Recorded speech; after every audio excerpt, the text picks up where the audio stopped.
primeiro, obrigado por estar aqui com a gente, que pra gente é uma honra receber você aqui, um homem que pra mim é o responsável, não é puxar saco não, tá? É o responsável 100% desse novo momento que vive o Paysandu. E o que mais me agrada em ti, cara, sinceramente falando, é a tua seriedade, é a tua simplicidade e a tua humildade. E sinceridade acima de tudo, porque você não foge da raia. Você diz, olha, eu penso assim, assim, assim, respeitando, eu penso assim, assim, assado. E até quando no Repá, por exemplo, você fez uma fala que eu achei fantástica. E o futebol precisa disso, sabe, cara? Você disse assim, fizeram essa pergunta pra você. Não, mas o Remo teve a posse de bola, tudo bem, eles ficam com a bola, a gente fica com os 3 pontos. Aquilo ali pra mim, cara, foi fantástico, foi muito bom. Como a questão do transfer ban também, a sua fala também foi boa. Mas eu quero dizer o seguinte, voltando lá que eu tô aborrecido com o Felipe Luiz. Porra, se ele queria sair da Copa do Brasil para jogar 2 competições e tentar ganhar o Brasileiro e a Libertadores, ele deixava muito claro isso. Mas falar também podia ser problema, porque nem tudo que a gente pensa a gente pode falar, né? Publicamente, pode falar internamente. Ainda mais no futebol, né? Que é apaixonante e tal. Mas o primeiro jogo já mostrou isso, a escalação que ele fez. E ontem, quando o time estava próximo do segundo gol, ele tirou o Pedro, que segurava 2 zagueiros. Ele me tira aquele rapaz que corre demais, rapaz, que deu o passe pro gol. O equatoriano, rapaz. Oh, meu Deus do céu, o equatoriano lá, esqueci o nome dele agora. Plata, o Gonzalo. Me tira o Plata, que estava correndo por 4. Olha o que ele fez. E me tira o Luiz Araújo, o Cebolinha, que tinha feito o gol e estava demandando pela... Tinha 3 no ataque. Aí ele botou a Arrascaeta pro meio, botou o Espanhol, que chegou e ainda não tinha jogado pro meio. Acabou com o ataque do Flamengo, pô. Aí como é que ele ia ganhar de 2-0 e conseguir a classificação? Tô aborrecido, mas vamos conversar com o professor. O senhor tá bem, professor? Boa tarde. Tudo bem, boa tarde. Boa tarde estar aqui com vocês. Prazer encontrá-los aí, reencontrá-los, né? E vamos aí falar sobre as coisas do Paysandu. Estou à disposição aqui para qualquer questionamento de vocês aí. Antes disso, Claudinei, deixa eu ver se eu consigo me lembrar. Você chega no futebol paraense como goleiro, em que time? 99, o Serginho Cholap era o treinador do Remo, faltava 8 rodadas para acabar o... Você veio com aquele time do pessoal do que veio de lá, né? Era o Irã, o goleiro, eu acho. O Irã não estava no bom momento, aí o Chulapa me ligou, tinha trabalho com ele na Portuguesa Santista. Aí eu vim pra cá, era Ailton, Júlio César, lá o Guga, Júlio César, aquele do Flamengo, Imperador, né? Era um time muito bom, inclusive. Zé Renato veio naquela época também? Zé Renato veio antes, eu acho. Veio antes, né? Acho que veio antes disso. Aí de lá você passa pela Tuna? Aí eu fiquei 2000 até setembro no Remo, depois eu pra Tuna 2001. Paysandu não? Não, o atleta não. Mas teve um goleiro que fez isso e depois virou treinador. Não teve aqui no futebol paraense? Ou eu tô enganado, ou eu confundo. Teve um goleiro que veio pro futebol paraense, que jogou no Paysandu, se eu não me engano, jogou no Remo e na Tuna e hoje é treinador. Eu queria lembrar agora, mas não é, não. Não tem nada a ver com essa história. Claudinei, eu olho para ti, olho pro campeonato e olho pro teu trabalho lá, vou já passar para meus colegas.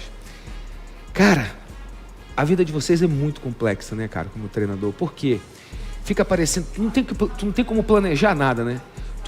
É o almoço e o jantar, né? Ou seja, eu sei que amanhã eu tenho que almoçar e jantar. É assim que eu tenho que viver. Porque tu vive de jogo a jogo. E quando tu não tinha todas as peças, tu foi fazer um jogo, cara, contra quem foi? Tu chegaste lá claramente e disseste, meu irmão, não tenho todas as peças, estou morto, eu vou para não perder. E conseguiste. Né? Como teve jogo que tu foste para ganhar-te o jogo e tal. Mas a tua vida hoje como profissional e no Paysandu é um dia após o outro até sair dessa fase, né, irmão? Que eu falo da classificação nesse campeonato difícil que é a Série B. Não, perfeito. Isso é o jogo que você está falando, acho que é o jogo do Avaí, né? Que a gente perde o jogo no primeiro tempo ainda. A gente perde essa sustentação da bola, a gente não consegue mais segurar a bola na frente. A gente estava sofrendo, mas sofremos, garantimos um ponto, né? E como você falou, todo ponto é importante pra gente. A gente não pode abrir mão de pontuação nenhuma. Tu foste treinador contra o Cuiabá? Não, né? Tu foi só assistir, Cuiabá, né? eu cheguei lá em Cuiabá e eu acompanhei aquele jogo, velho, aquele jogo foi o jogo que esses jogadores do Paysandu mais se mataram em campo, velho. Esses caras brigaram, velho, até o último segundo pra não perder aquele jogo com o time uma cagada como tava. Eu nunca me esqueci desse jogo aí, mas pode continuar, meu. Então, e a gente tá, como você falou, estamos nesse processo de valorizar todo o jogo, né? Como eu falo sempre, a gente não pode escolher adversário, o estado de gramado, iluminação, se está chovendo, se está sol. Do jeito que for, a gente tem que conquistar pontos, né? O ideal é a vitória. Eu acho que hoje, se a gente tivesse menos um empate, mais uma vitória, a gente estaria fora da zona. Mas não tem como, a gente joga para vencer, mas não vai vencer sempre, né? Entre perder e empatar, pra gente é melhor empate. Mas não é que a gente tá abrindo mão de vencer, não. A gente joga sempre para vencer. É lógico que tem situações de jogo que o adversário também tá melhor na partida. A gente vê aqui claramente com o Atlético Goianiense o jogo, primeiro tempo nosso não tava bom. Até o gol do Atlético, o Atlético faz o gol, a gente consegue empatar e tem aquele gol de pênalti, enfim. Em alguns momentos você não vai estar melhor que o adversário, nesse momento você tem que tentar segurar e não tomar o gol para você poder melhorar no jogo e vencer. O que a gente está buscando, como você falou, jogo a jogo, dia a dia, não está sendo fácil, mas está todo mundo se dedicando ao máximo lá. Eu acho que a dedicação dos atletas está sendo premiada com esses bons resultados. E Claudinei, boa tarde, prazer, matar os Pauxis. Mas você se apresentar, amigo. Não, porque é a primeira vez que eu vejo ele. Quem conhece um dos grandes corneteiros de treinador do futebol paraense, porra. E tem uma pergunta em relação a, de fato, ali, a ideia de jogo, né? Você chega no momento em que até o Thalisson meio que tem que estrear no fogo contra o Botafogo, que o Paysandu não tinha muito ali como, de fato, manter um desenho, só que a gente percebe que nos últimos jogos o Paysandu vem mantendo uma estrutura, indo mais ali para uma dupla de volante, com o Denner fazendo ali funções variadas, como esse meia mais avançado, às vezes caindo para o lado, às vezes voltando um pouquinho mais para ajudar ali naquela sustentação. Dá pra gente dizer que agora o Paysandu tá de fato com a cara do Claudinei, que tá tentando colocar em práticas essas ideias do Claudinei, de tentar manter um time com uma estrutura, com de fato 2 volantes e um meia, com um trio de ataque, com um ponta aqui pela direita, quando é o Marlon, um cara mais de até mesmo de apoio, e na esquerda um Garcês, que é um cara que às vezes fica meio que isolado no jogo, mas que é para ser acionado num contra um, ou o Claudinei ainda sente dificuldades em colocar em prática a cara do Claudinei e escala quem é que tá bem fisicamente, quem é que vai aguentar a pancada de jogo? Como é que tá essa formação do time do Claudinei? Então, Matheus, meus trabalhos, se você acompanhar, eu não sou muito de mexer em time, não. Eu gosto de manter uma estrutura para até criar uma identidade, ficar mais fácil deles assimilarem o que a gente quer. Só que aqui no Paysandu eu não consegui repetir a escalação, né? Nenhum jogo, são 9 jogos aí sem repetir uma escalação. Sempre troca 1 ou 2 e a gente foi ajustando, como você falou. A chegada do Thales é uma coisa que eu nunca fiz na minha carreira. Eu acho que, né, você falar que o jogador descer do avião e entrar com a camisa do Paysandu não é o ideal, né, pela grandeza do clube, mas aí foi uma necessidade. E o Thales entrou muito bem, cara. Entrou, a gente botou o Luan de lateral. O Luan vem jogando muito bem de lateral. Não é um lateral que vai te entregar a parte ofensiva, mas defensivamente te ajuda muito. Eu fiz até um comentário depois desse teu último jogo e eu disse, porra, deve ser muito escroto. Ao mesmo tempo, muito bom pro Claudinei, né? Porque, porra, o jogo que esse Luan Freitas fez contra o Atlético Paranaense, pô, aí o Claudinei, não, vou jogar em casa, vou botar um lateral lá. Porra, eu vou fazer o quê com o cara, mano? Que me entregou tudo, né, não? Então, eu tenho esse... Também é injusto que o jogador, né? O cara vai e joga, que nem o Luan, ele começou jogando de lateral, começou jogando o Thales, entrou bem de zagueiro. Aí chega o Thiago Heleno não tá 100%, o Thales tá jogando bem. Esse Thales tá acabando com a tua vida. Que ele tá arrebentando. Aí o Thiago Heleno, o capitão lá, não tem como entrar, o outro também não. Esse Thales, isso aí que é o culpado. A gente procura manter essa coerência, né? Mas a gente está tendo que mexer bastante no time, até mais do que eu gosto, como você falou. E a gente tem mudado, né? De jogo por característica, né? Esse jogo a gente não tinha o Marlon, a gente botou o Marcelinho, porque a gente achou que para gerar finalização, bola parada boa do Marcelinho, a gente com um time muito alto, né? A gente entrou no jogo com... Tinha 8 jogadores dos 10 de linha, com mais de 1,80 m, então a gente estava com um time muito alto, tentar usar a bola parada que é uma arma também. E a gente está ajustando jogo a jogo, cara. Não tem ainda falar... O que tem da minha característica que eu gosto, que eu falei desde a minha chegada, é um time organizado que vai brigar por todas as bolas. Vai estar organizado em bloco médio, baixo, alto, com 2 volantes lado a lado, no 4-1-4-1, do jeito que vai estar, depende do jogo e de quem a gente tem à disposição. Mas sempre organizado e sempre brigando por todas as bolas, isso eu não abro mão. O prato se monta no dia do almoço, né, mano? Assim tá que você tá trabalhando, jeito, né? Tá desse jeito. No próximo vai ter que mudar, né? Que não vai ter o Anderson Leite. Sim, não tem o Anderson Leite, aí tem a volta do Marlon, a gente tá tentando recuperar o Rossi para esse jogo, pro outro deve ser certeza, para esse talvez. E aí a gente tem que ir com as armas que a gente tem e pra guerra, não tem jeito. Qual é o papo do Rossi, hein, professor? O Rossi, a lesão dele é um local chato, é um músculo do chute, né? Então, às vezes o cara tá bem, ele corre, ele muda a direção, ele consegue driblar e tal, mas não consegue chutar com força, né? Às vezes consegue bater o jogador, ele é atacante, ele tem que chutar, né? Então a gente levou ele lá pra Manaus, ele fez todos os testes ali, tá tudo bem. Quando a gente fez um trabalho de confronto ali, ele finalizou a bola um pouquinho mais forte, sentiu desconforto, aí voltou pro tratamento. A gente vai ter agora calma para ele voltar numa condição mais segura para ele. Professor, boa tarde. Eu queria Rodolfo que você... Souza, da Liberal. Rodolfo Souza, da Liberal, que sempre entrevisto ele lá, né? Entrevista não, pipoca. Não, jamais. Pipoca, porque você vai pra coletiva e fica, professor! Tem que... E Claudinei, já tem 2 acessos, né, da Série B para a Série A do Campeonato Brasileiro. E eu queria te perguntar a respeito, como é que tu enxergou a tua vinda aqui para o Paysandu? porque tu foi para um projeto lá no Londrina, na Série C. O Londrina não enche o estádio como acontece aqui em Belém, mas é um time com nome, relevância no mercado nacional, campeão brasileiro já da Série B. A gente sempre fala aqui de bolhas, né? Que é difícil um técnico ou um jogador entrar na bolha da Série A, entrar na bolha da Série B, e você era um treinador já consolidado na Série B do Campeonato Brasileiro e vai para a Série C apostando no projeto do Londrina, e até enfrenta o Remo ano passado aqui, quando o Remo conseguiu aquela recuperação e consegue o acesso. A tua vinda aqui para o Paysandu foi um encontro, foi unir o útil ao agradável, assim? Tipo, o Paysandu precisava de um técnico que conhecesse a competição e tu queria te recolocar nesse mercado de Série B do Campeonato Brasileiro? Funcionou mais ou menos assim? Porque foi muito rápido o teu acerto com o Paysandu. Alisson, na realidade a minha ida para o Londrina foi mais pensada assim, né? Eu tinha acabado de livrar a Chapecoense do rebaixamento para a Série C em 2023, né? Uma tarefa muito difícil, a gente conquistou. A gente começa o campeonato estadual lá em Chapecó, geograficamente, todo jogo que você vai fazer, tirando o Concórdia, aquele próximo, começa com 10 horas de viagem de ônibus, então é complicado, é muito distante. Então a gente fica lá, começa o estadual, com a dificuldade que é ter o estadual, aí perde um jogo, os caras te mandam embora. Você acabou de livrar os caras do rebaixamento, eu vou pro Guarani, 2 dias depois eu apresento no Guarani, brigando para não cair no Paulistão, né? Faltavam acho que 5 jogos, dos 5 era Red Bull, tinha Red Bull e tinha São Paulo.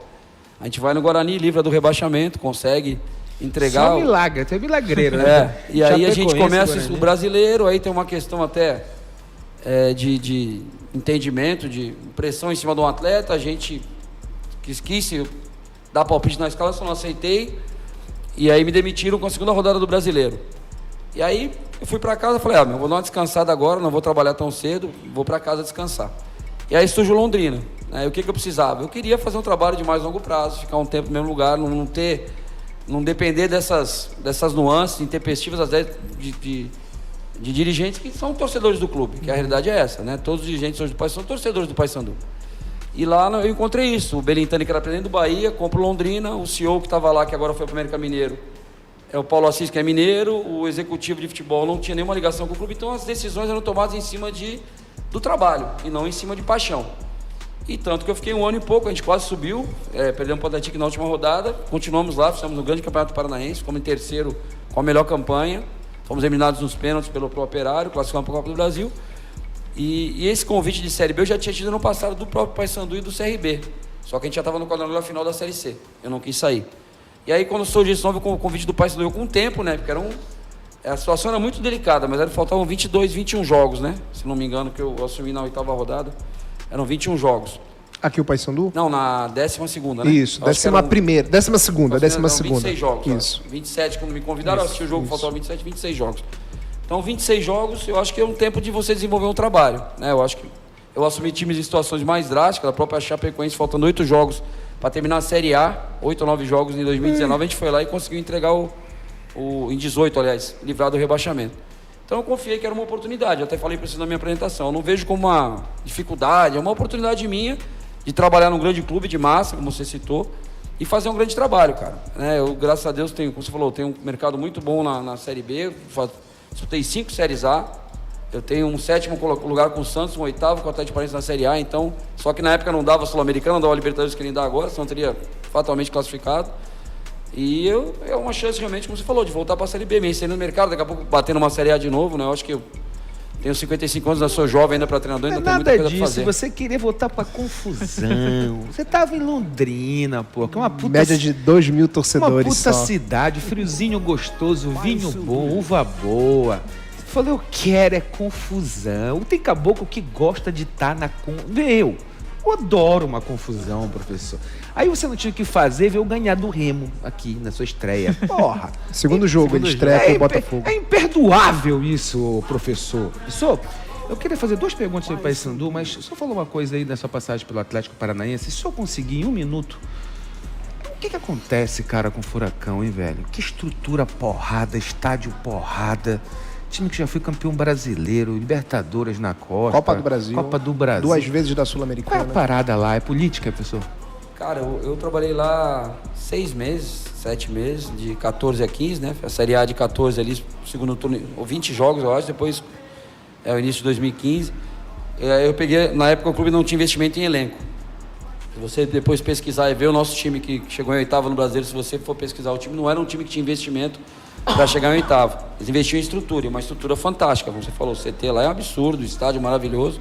Eu acho que ano passado eles tomaram algumas decisões erradas, eu acho que eles apostaram que só a estrutura daria certo, eu acho que eles em algum momento optaram por não ter treinadores experientes na beira do campo, acho que deveriam ter tido treinadores mais experientes para levar a equipe até o final, não por qualidade ou por capacidade dos treinadores, mas por cenário mesmo, né? A pressão é grande e fizeram algumas escolhas erradas e estão pagando. Agora é difícil quando o time cai da A para B, o Cruzeiro passou por isso, o Vasco, Grêmio. Você achar que só o Grêmio, só a camisa, né? O Vasco acho que ficou 2 ou 3 anos, o Cruzeiro 3 anos para voltar, né? Então tem que ter a leitura, voltei para B, eu tenho que ter cabeça de Série B, não é que você não pode ter nenhum jogador de Série A, mas tem que ser aqueles de qualidade de Série A, mas que briguem que nem os de B, senão não consegue. Muito bem respondido. Professor, uma pergunta de ordem tática e outra de ordem técnica. A pergunta de ordem tática é a seguinte: eu defendo, professor, eu não sou treinador de futebol, eu entendo um pouquinho, eu acho, mas eu defendo que quando os times jogam em casa, eles precisam, na minha opinião, marcar no pé do goleiro adversário, sabe, professor? Vai começar o jogo, aí a bola sai para linha de fundo lá do time dos caras. Eu já boto meus 3 atacantes, já que você joga com 3, cheirando o pé do goleiro. Aqui vocês não saem jogando, tem que dar chutão, porque a gente vai amassar vocês pelo menos até onde a gente aguentar. Aí eu não vejo isso, nem do lado nem do outro, mas bora falar do Paysandu. Aí eu vejo na Curuzu lotada, tu trabalhou a semana toda direitinho, bacana e tal. Eu não vejo essa pressão bicolor. Se o outro time joga bem com a bola, que foi um Atlético que tu pegaste um dia desse aqui, aquele 10, dá o tapa, os caras. Porra, aí tu deixa o cara com a bola. Aí, na minha opinião, tu vai correr o dobro, porque eles têm talento. Já que tu quer trabalhar na transição, para roubar a bola dos caras vai ser escolha que eles vão tocar. Não dá para ser assim todo jogo, ou tem valências físicas, características de time e tudo mais. Por que que isso não acontece? Essa é a minha primeira pergunta de lado tático, aí depois eu faço a da técnica. Então, a questão tática, a gente trabalha sempre para marcar pressão. Inclusive, o jogo do Atlético Paranaense, a gente começa com o Marcelinho, o Garcês marcando o bico da área. Falei aqui. Égua, olha os 3 atacantes do Paysandu na linha de grande área do Atlético. A gente marcou alto, o Atlético lá, a gente costuma trabalhar para marcar alto. Tem hora que você não consegue, porque tem muita bola à disposição no campo, então às vezes tem uma jogada que o teu extremo tá lá e de fundo cruzou a bola, o goleiro põe no tiro de meta e bate. Você não consegue organizar para marcar, e aí para você marcar alto desorganizado, é melhor você marcar em bloco médio organizado, né? E tem hora que às vezes o jogador no lance esquece de posicionar ali para marcar. Então o Atlético, em alguns momentos que a gente não levou o atleta não tinha que levar para não deixar sair jogando, o Atlético saiu jogando, mas foram poucas vezes. O Atlético Goianiense, muitas vezes o goleiro deles ajeitava a bola, eles fingiam que ia fazer a bola longa e o zagueiro voltava e pegava do goleiro. E a gente não conseguia marcar. Então, às vezes passa pelo entendimento do atleta no momento do jogo, mas eu assim, os últimos clubes que eu tenho trabalhado, independente de ser fora de casa ou dentro, eu tenho procurado marcar alto. Por quê? O porquê disso, né? Mesmo fora de casa. Porque muitos times hoje acham que tem a obrigação de sair jogando tocando curto. E aí é uma oportunidade que você tem de fazer um gol com pouco esforço, você roubar a bola próxima ao gol e fazer o gol. Se você roubar a bola lá no teu campo de defesa, até tu chegar nos caras para fazer o gol é difícil. Por mais que a gente tenha até essa de transição, uma boa transição, quando temos o Garcês, o Diogo, né, o Marlon quando joga, Marlon, né, quando joga, mas é mais difícil, tá mais longe do gol. Então, um jeito, o Flamengo outro dia deu um gol foi pro Atlético Mineiro mesmo, né? Que o Léo Pereira erra o passe ali. Pô, se o Cuca tá marcando baixo, ele não faz aquele gol. Então, acho que a marcação alta hoje é uma ferramenta e também você tem que estudar o adversário. Você vê que o teu adversário tenta sair tocando, você põe 3 caras lá para tentar roubar a bola. Se você sabe que o teu adversário vai fazer a bola longa, vai brigar pela segunda, se eu tiver 3 lá, eu tenho 1 a menos para marcar aqui. Isso então, mesmo. Às vezes, você tem que estudar para ver. É melhor eu ter 3 lá ou ter um lá e 2 aqui para ganhar a segunda bola. Se o zagueiro é ruim na saída de bola, Isso. é melhor marcar em cima ou deixar ele com a bola que ele às vai vezes a fazer gente besteira? deixa. Teve jogo que a gente botou só o Diogo, aí o Diogo ficava na direção do zagueiro que jogava melhor, deixava o goleiro dar bola pro jogador que tinha mais dificuldade, e o Diogo saia pressionando, fazendo esse cara tomar a decisão. Então é tudo estratégia, né? Perfeito. Nem sempre dá certo, né? Depende. A pergunta de lado técnico, professor, é a seguinte, e eu quero tirar a sua responsabilidade disso, para deixar muito claro para o torcedor, Claudinei, porque eu gosto de trabalhar assim, a gente brinca aqui, fica na resenha e tal, mas, cara, pensa bem comigo, já aconteceu isso com o Paysandu, quando o Paysandu se livrou, eu acho, do rebaixamento um dia desse. que os exponenciais da equipe eram o Marlon e mais um. Era José Aldo. José Aldo. Série C. Série C, quando ele... Na Série C. 2022. Foi que sobe ou que não cai? Não, E aqui não não sobe. cai. Não ele sobe. ele- É ele que não- começa muito bem com o Márcio que não- Fernandes. que não cai, né? Ele termina na segunda posição com Esses o Márcio. dois caras carregaram o fase. Paysandu para não cair. Tá? Só que a gente não podia ter uma febre, professor. Né? Não podia ter um espirro que ia dar merda. Hoje, olhando o teu Paysandu, que está aí nessa luta, nessa briga, cara, o Garcês e o Diogo não podem ter uma febre. Porque quando a gente... Olha, você fez um jogo agora contra o Atlético Paranaense, com todo respeito ao Marcelinho, mas a gente sabe que não é um jogador pronto e que se for depender dele, não é assim. Ele vai ajudar e tudinho, vai correr atrás no lateral, no segundo tempo, a dar uma força. Aí tu tem o transfer ban no meio disso, cara. Entendeu?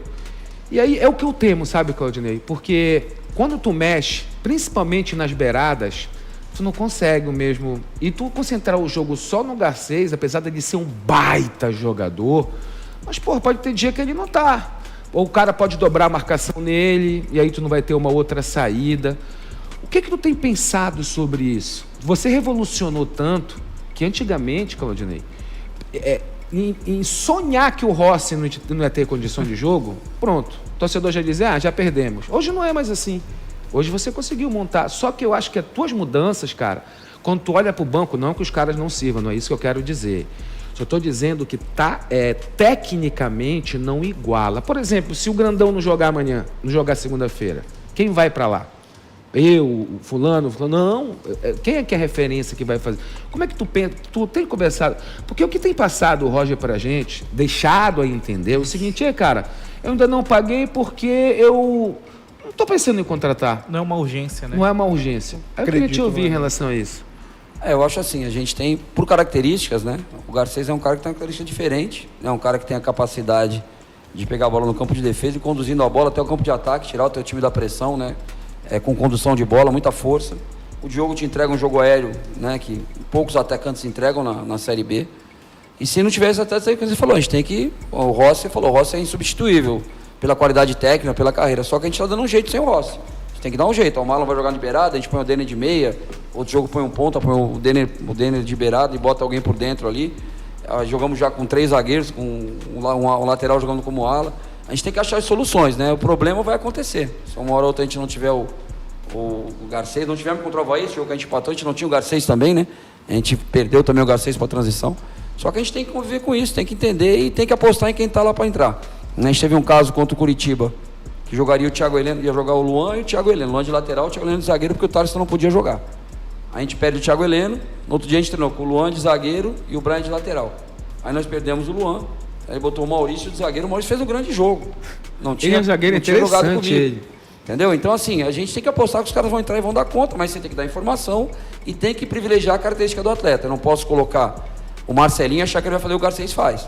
Aí se eu tenho o Marcelinho de pé trocado aqui, talvez se eu não tenho o Garcês do lado, eu vou ter que botar o Edilson para quando o Marcelinho trouxer a bola para dentro, o Edilson passar e dar profundidade. Então a gente tem que, é o que você falou, é um quebra-cabeça, a gente tem que ir montando. Quanto ao transfer ban, cara, é uma questão, como eu falei na coletiva, se der para pagar, der para contratar, ok. Se não der, a gente vai potencializar quem está aqui e vai fazer o moleque que a gente puder que a gente está aqui. A gente entende a dificuldade do clube, eu acho que a prioridade tem que ser pagar salário, porque eu já vivi isso como atleta. Se daqui a pouco você começa a não pagar salário, eu estou atrasado. Aí você paga o transfer ban, contrata 2 jogadores de nome. Você vai falar o quê para quem está aqui correndo para tirar o time da zona de rebaixamento? Entendeu? Eles vão vir ajudar, beleza. Quem veio já está ajudando também. Mas aí tu vai estar com o salário atrasado, aí às vezes tu traz um cara, dá um dinheiro na mão pro cara para ele vir, ou paga uma transferência. Como é que você justifica? O cara quer o salário dele em dia. Então às vezes eu prefiro estar com os meus guerreiros aqui que estão tirando o clube. Quem está tirando a situação são os que estavam aqui e mais os 10 que chegaram. Né? Se a gente puder pagar o transfer ban, ótimo, puder contratar, porque a pior coisa é você não poder fazer. Você pode não querer contratar, a gente não pode. Mesmo que se eu não quero, mas daqui a pouco acontece uma emergência, machuca alguém, você pode contratar. Como se fosse o seguro, né? Isso, a gente não tem isso. É que nem o plano de saúde. Você paga o plano de saúde para não usar, mas se você ficar doente, o plano está lá. E Claudinei, tu chegaste a falar de características e como é que tu vê o Rossi hoje no teu time? Para mim, o Rossi, na atual condição física dele, até que ele vem mostrando na temporada, não dá para ele ser só o ponta de explosão que ele já foi na carreira. E pela inteligência, ele é um cara... Giovani, né, Giovani? Ele estou para cima lá. Do Denner. Denner. Então tu vê ele como esse segundo atacante, esse cara para jogar por dentro hoje, ou depende de quem tiver à disposição também, né? Porque o Rossi, ele, tecnicamente, até eu acho que ele é acima da média ali. Eu penso no Rossi assim, a gente tem que olhar para a carreira do Rossi, né? Ele sempre jogou melhor aberto, como ponta. Né? Então, eu acho que assim, se ele conseguir entregar 60 minutos aberto como ponta, jogando, competindo, eu só não posso colocar ele de ponta e ele, quando perder a bola, não fizer a função de ponta. Né? Ele pode até revezar, tá? O Marlon de 10 e o Rossi de 9. O Rossi foi e voltou 3 vezes, cansou, troca um pouquinho com o Marlon faz ali, depois eles trocam. Eu só não posso abrir mão do... Hoje a gente tem 2 grandes cabeceadores, que são o Garcês e o Diogo. Se eu tiver o Rossi para levar a bola no fundo e cruzar para esses caras, a chance de a gente fazer gol é muito grande. O Rossi como meia, para pifar, ele é bom, ele é inteligente, faz ali. Mas eu acho que sim, se a gente tiver o Rossi, quando ele voltar 100%, eu acho que a gente tem que tentar primeiro ele na posição onde ele foi melhor durante a carreira toda, que é aberto pelo lado ali. Eu que só não posso toda hora ele tá aberto, mas o Rossi vai jogar ali, mas ele não volta. Não, tem que voltar, ele tem que voltar, o Diogo tem que voltar, o Garcês tem que voltar. Como ele voltou, né? Tem vários jogos, a gente passa vídeo, feedback de jogo para os atletas depois, do que aconteceu no jogo. Tem muitos jogos que o Rossi está ali junto com o Brian, dobrando a marcação, junto com o Luan, dobrando a marcação, né? E tem a liberdade para tanto ele quanto o Garcês. Às vezes o Garcês troca, vocês veem com o Denner, na hora que o Garcês fica, o Denner volta como beirado, o Garcês respira um pouquinho para depois voltar para o lado. Isso é uma coisa normal, mas quem estiver na beirada ali tem que cumprir a função para a gente não ter dificuldade. O Claudinei fala simples, né? A gente entende tudinho. Claudinei, eu queria te fazer uma pergunta, até em cima dessa dificuldade de contratação, e voltando à questão de histórico de Série B no Campeonato Brasileiro, o Paysandu, ele tem 2 peças que eu creio que não jogaram contigo. O Edinho é certeza que ele não jogou, não sei se tu já utilizou o Dudu. Como é que tu tá enxergando a chegada do Dudu Vieira, que ele já na minha visão, ele já demonstrou muita qualidade, bateu Série A, estava na Série A ano passado pelo Juventude, né? Eu achei uma contratação assertiva do Paysandu. Como é que tu enxerga o Dudu e o Edinho, que eu acredito que tem todo um processo por causa da lesão dele, foi a mais grave que um jogador tem, que é LCA, um esportista tem, mas eu acho que ele pode te ajudar nisso pela experiência e pelo que ele já demonstrou. Como é que tu espera utilizar esses 2 jogadores, o Edinho e o Dudu? Dudu Vieira, tu me referiu Dudu Vieira. Eu trabalhei com ele na Chape, né? Ali na minha última passagem na Chape. Jogador de muito vigor físico, entrega muito, vai te entregar, preenche bem o campo, ataca espaço, é muito útil, né? Faz várias funções. Ele já jogou de primeiro volante, de médio comigo, né? Segundo volante. Jogou de lateral direito, inclusive, quando precisou em emergências. Eu acho que é um cara que vai ajudar bastante. É uma lesão também complexa dele, tem um corte no tendão de Aquiles ali, quase rompeu o tendão, um negócio feio assim, uma lesão feia, mas ele tá voltando aí devagarzinho, a semana já começa na transição. E para ajudar, ele chegou a jogar machucado, viu? Quando o Paysandu estava sem peças. É um cara muito voluntarioso, assim, muito sempre disponível a ajudar. E o Edinho é um cara que, poxa, eu sempre fui fã do Edinho. Eu acho que é um cara que é um grande reforço. Vamos ver como é que ele vai voltar. Já conversou com ele? Tá conversando? Tenho conversado bastante com ele. O Edinho é um cara que ele já tá, baixou bem peso, o percentual de gordura tá legal, tá baixando bem também. Já fez um coletivo, a gente fez um coletivo com... Legal. Dos que não jogaram o jogo da semana, que não viajaram para Manaus, a gente fez um coletivo ali para dar uma olhada ali no campo mais aberto. Ele tá se adaptando, cara, é a readaptação dele, mas é um cara muito útil, cara. Ele no esporte fez uma grande Série B no esporte, no ano do acesso do esporte ali, ou do quase acesso, né? Acho que era o Enderson que não subiu. Bateu lá atrás, foi quase acesso. 2023. Isso, E fez um grande ano ali. Bola parada boa, um cara muito inteligente. Eu acho que é um cara que vai nos ajudar. E o Dudu da mesma forma. O Dudu é um cara que, hoje, esse próximo noite não tem o Anderson Leite. É um cara que podia fazer a função do Anderson Leite ali. Um cara que marca, chega na frente, pisa na área. Eu acho que são 2 bons reforços que a gente vai ganhar e que já estão no clube, né? E professor, a gente falava sobre isso ontem aqui, que o senhor não vai ter aí o volante.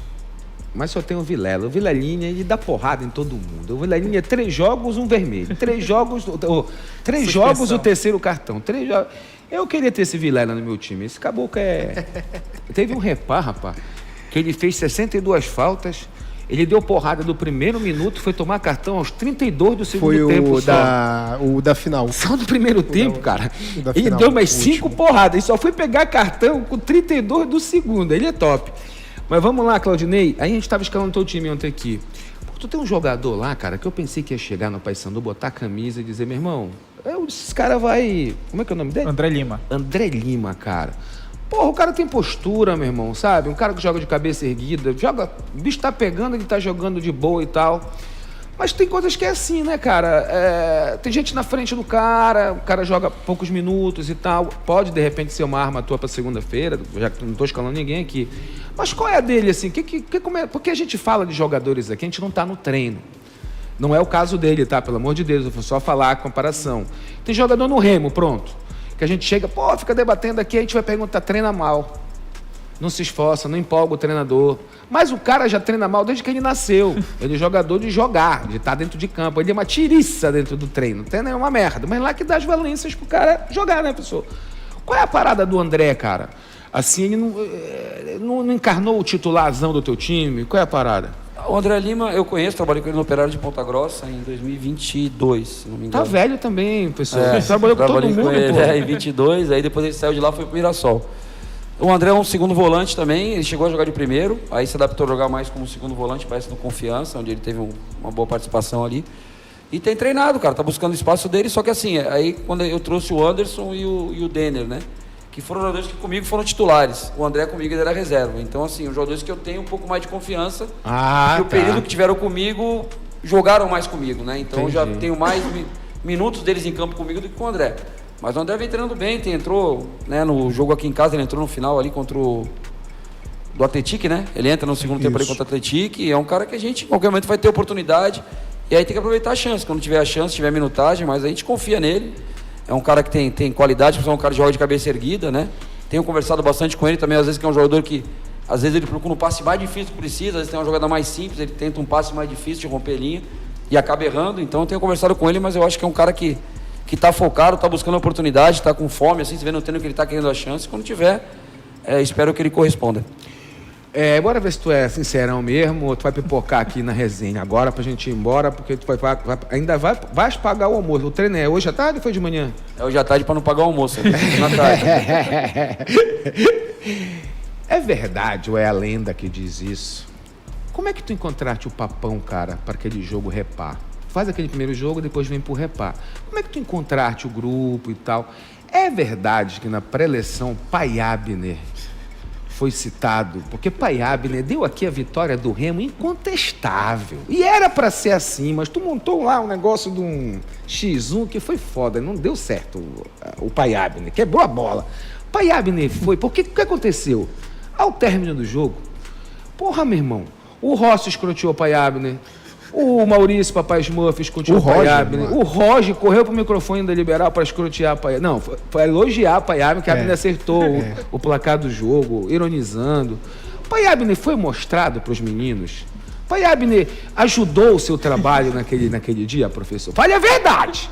Não, da minha parte não. Pode ser que eles tenham assistido, né? Ou familiar assiste, passa para eles. O Rossi é daqui, né? O Marlon é paraense também, às vezes o pessoal vai assistindo e vai passando, pô, tu viu o cara tá falando lá? Tá. Mas ou a direção tenha passado, mas a gente não usou na palestra não. Você não usa esse subterfúgio? Não, a gente teve uma palestra do BOP. Do BOP lá, do ex-comandante do BOP lá, né?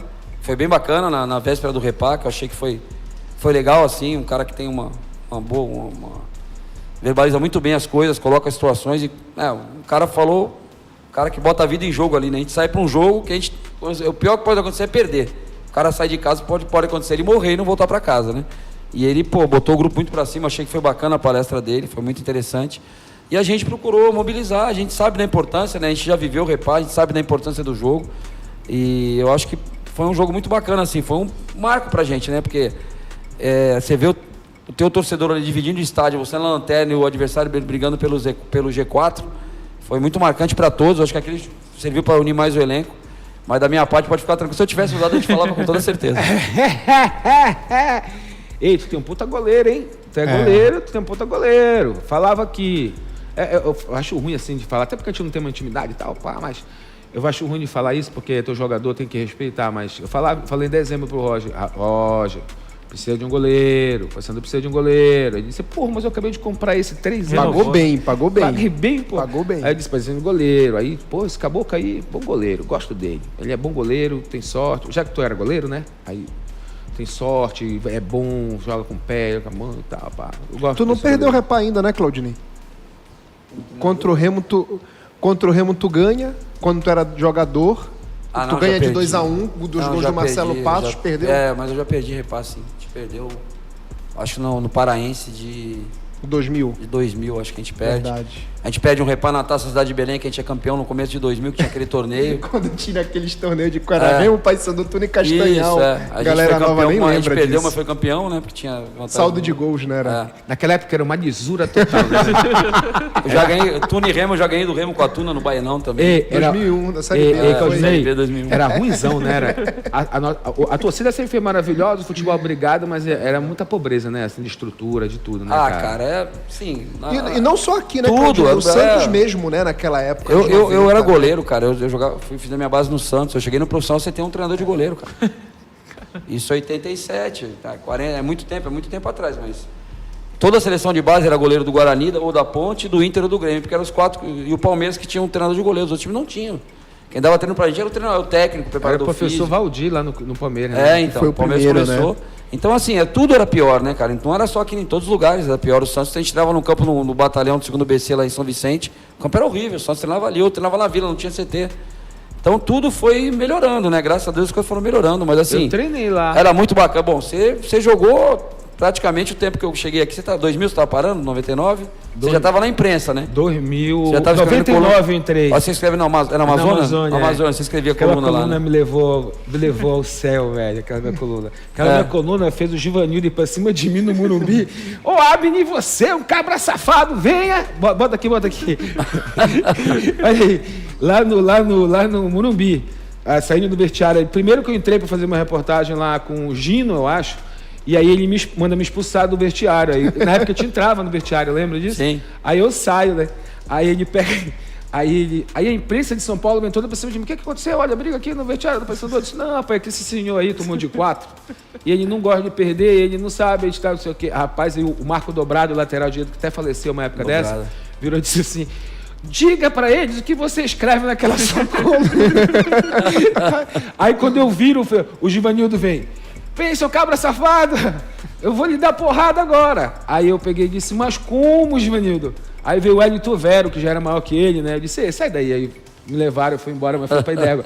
Mas é que a gente tava falando, que até pulou aqui, mas que eu me lembrei dessa porra. Estrutura da época. Da estrutura. Mas era, era fantástico, era gostoso, cara, a gente viver aquele futebol mais raiz que a gente fala, né? Hoje também tem muita coisa, tem muito mais estrutura, mas tem coisa diferente, tem menos cobrança, né? 98 tu tava onde? 98, eu jogava na Portuguesa Santista. 97. Também. 6, 7, 8. A gente subiu a Portuguesa Santista para a primeira divisão do Paulista em 96. 99 tu tava aqui? 99, os 8 últimos jogos do Brasileiro. Que vem, era o Chulapa, depois vem o Dutra, né? A gente escapa. O Altemir tava no Remo. É o jogo da Santinha lá do Cacheado lá. O Altemir não tava no Remo, né? Não. Era eu, era Irã, aí o Irã saiu, o Altemir tava na Tuna nessa época. E o Juscelio. Depois, no outro ano, veio o Ivaí. Do notebook. Grande. Já viu o Juscelio em Belém, não? Jantei com ele ontem. Sério, tem uma história do Juscelio fantástica. Gente boa, cara, um grande amigo, a gente vai ter que encerrar, mas olha só.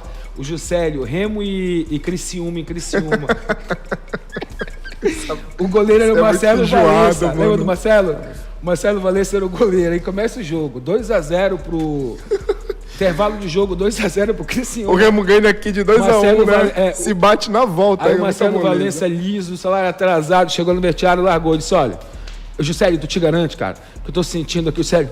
Pode deixar comigo! Pode deixar comigo, eu vou buscar essa classificação. Falei, pegou mais 2, foi 4. Gente boa, Juscelio. Tá louco. Professor, vamos ganhar do Vila Nova Segunda, que é nosso freguês, aqui em Belém. Metemos 10 neles esse ano já aqui. Boa sorte.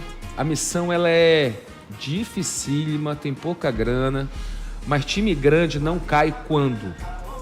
Time grande, entendam uma coisa. Anote aí que eu vou lhe dizer, professor. Time grande que cai é o time grande que tem problema político, Paysandu não tem. Problema de jogador ladrão, Paysandu não tem. Treinador rolando lero, Paysandu não tem. E o quarto, salário atrasado, Paysandu não tem. Então, Paysandu não tem essas 4 coisas, então ele não vai cair. É o que eu penso. Se tivesse uma dessas 4 coisas, iria cair. E uma outra coisa, o Paysandu não tem um treinador que pega jogador para chamar de seu. Joga quem merece jogar. Tá aí um moleque na zaga botando um veterano ganhando 10 vezes mais do que ele ganha, porque é concepção do treinador. Então, eu aprovo o seu trabalho, também se não aprovasse, tu tava cagando.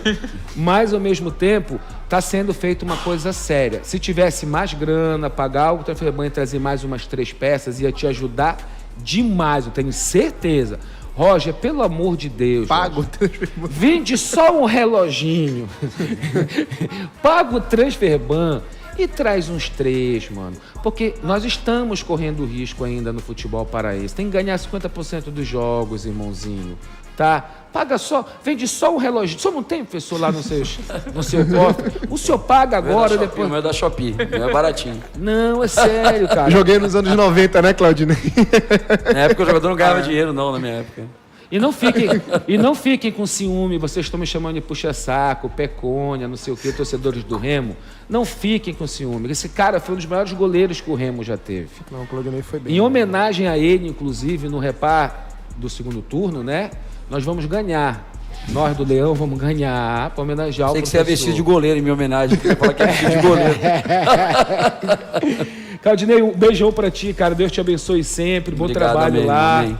E tamo contigo, cara, tá? Tamo obrigado. contigo. Todo mundo que vem pra somar no futebol paraense, a gente abraça, cara. E gente do bem como você, que tá ralando aí nesse futebol há um tempão, meu irmão. E tu gosta de confusão, sim. Tanto é que tu veio livrar o Paysandu desse até então possível rebaixamento, né? Mas daqui a pouquinho a coisa engrossa mais aí, o Paysandu consegue os bons resultados, tá? Tá, obrigado. Um grande abraço pra vocês, é prazer estar aqui com Claudinei. vocês. Estou à disposição sempre. E marca a porra daquele pontinha do Vila e aquele centroavante de Ah, é, gramado o lá. Vila- que ele aquele tem, que ele ponto tem é uma bom. cara de preguiçoso, mas quando a bola cruza, ele bota a bola pra dentro. E manda um beijo pro Pingolão. Pingolão é gigante ele, pai, o Diogo Oliveira. Ele é foda, mano. Ele é foda, mano. Mano, esse centroavante bom é assim, Tasso Sarraf. Paysandu. O cara tem 2 metros de altura, uma canela de arraial. De mingau de arraial. Não, é sacanagem ele. Meu irmão, tu dá a bola, naquela beirada ele vai. Tu dá a bola aqui, ele faz o paredão. Tu dá a bola ali, ele vai de novo. Esse gol contra o América, contra o Atlético, aquilo ali é pro cara tá puto, que tá perdendo o jogo, tá jogando no sintético, a casa dos caras lotada, o jogo já vai acabar. Eu acabei de tomar um gol no final, depois do que eu corri, marcando o zagueiro. Ele dando carrinho na bola grande do meio de campo, sem bola. O cara já tinha largado, mano. Aí tu me joga uma bola na área, o cara sai daí, bota a bola pra dentro como ele botou. Tem que dar moral pra um cara desse, rapaz. E outra coisa, a imprensa nem repercutiu tanto. Ele fez a descoberta do filho dele, o que era o sexo, na Curuzu, chutando uma bola na trave. Ficou muito top, eu vi esse vídeo, viu? Legal. Meu irmão, parabéns, cara. E outra coisa, a carreira dele é curtinha, viu? Ele veio da 4ª divisão do Campeonato Ele Paulista. tem 7, né? 8 anos de profissional, esse cara, velho. Eu tava no Cerro vendo. Largo, né? Jogou no Pumas do México, jogou 4 temporadas no Uruguai. Esse cara tá... E machucou sério no Curitiba. Na Série A. 28 aninho, professor. Aí vai embora, vai salvar o Paysandu. Tu vai embora pra um time grande aí, tu vai levar ele. Tu é malandro. Tu trouxe esses 2 meia aí que jogou contigo. Uma listra branca, outra listra azul. Essas são as cores do papão da Curuzu. Uma listra branca, outra listra azul. Essas são as cores do papão da Curuzu.